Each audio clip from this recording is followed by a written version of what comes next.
Hello दोस्तों। तो आज हम बात करेंगे फर्स्ट ब्रीथ यानी कि पहली सांस। पहली सांस क्या होती है? जैसे ही बच्चा जन्म लेता है तो वो अपनी सांस लेता है, और जो सांस लेता है तो फेफड़े फैलते हैं और ऑक्सीजन पूरे शरीर में पहुंचती है। ये बहुत ही महत्वपूर्ण क्रिया है। ये सभी बच्चों में होती है, जब भी कोई भी, सभी बच्चों में नहीं, सभी महत्वपूर्ण जैविक क्रिया है। जब भी कोई भी पैदा होता है, बच्चा हो या जानवर का बच्चा हो, तो सबके साथ यही होता है, फर्स्ट सांस हमेशा चलती है। अब अगर कोई नवजात रोता नहीं है तो क्या करें, ये क्यों चिंताजनक है, इसके बारे में अपन अब बात करेंगे। जन्म के बाद रोना इस बात का संकेत है कि बच्चा सांस ले रहा है और उसके फेफड़े ठीक तरीके से कार्य कर रहे हैं। नहीं रोने का मतलब होता है बच्चा सांस नहीं ले रहा है। अगर नहीं रोता है बच्चा, जन्म के समय ऑक्सीजन की कमी हो जाती है, इसको वर्थ एक्सपीजिया कहते हैं। मांसपेशियों की कमज़ोरी हो जाती है, बच्चा डल हो जाता है। तो क्या करना चाहिए इसमें, इमीडिएटली क्या क्या करते हैं अपन, क्या प्रोटोकॉल है, गाइडलाइन क्या है आईएपी के द्वारा, न्यूनेटल रिसेक्शन प्रोटोकॉल होते हैं, उसके बारे में अपन बात करेंगे।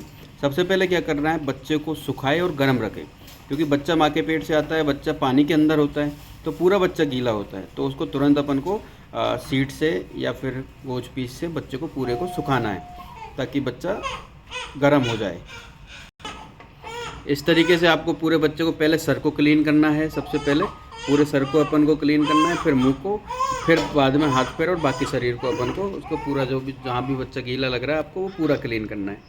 उसको क्लीन करने के बाद में भी अगर बच्चा नहीं रो रहा है तो अपन को क्या करना है, बच्चे को स्टिमुलेट करना है। स्टिमुलेट करने के लिए बच्चे की पीठ को धीरे धीरे रब करना है, ठीक है। ज़्यादा टाइट भी नहीं करना, मतलब स्पीड से भी नहीं करना। अगर आप 3-4 बार रब करोगे बच्चा अगर रो लेगा।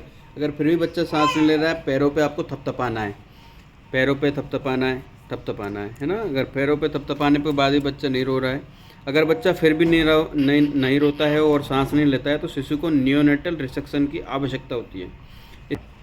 तो बच्चे को सक्शन करना है। सक्शन कैसे करना है, पहले मुंह में सक्शन करना है। मुंह में आप सक्शन करते हैं तो 2 से 3 सेंटीमीटर तक मुंह में अंदर डालना है। अगर मुंह के बाद में फिर नाक में सक्शन करना है, नाक में 1 से 2 सेंटीमीटर डालना है। अगर बच्चा फिर भी नहीं रोता है तो आपको फिर बैग एंड मास्क, जो एम्बू बैग और मास्क का उपयोग करना है। इसके लिए एक प्रशिक्षित व्यक्ति की आवश्यकता होती है।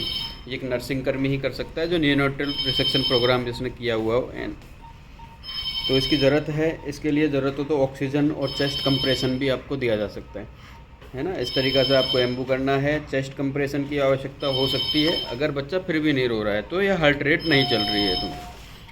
हर जन्म पर एक प्रशिक्षित व्यक्ति मौजूद रहना चाहिए जो शिशु को सांस लेने में की स्थिति में पुनर्जीवित कर सके, यानी रिसस्टिटेशन कर सके। धन्यवाद।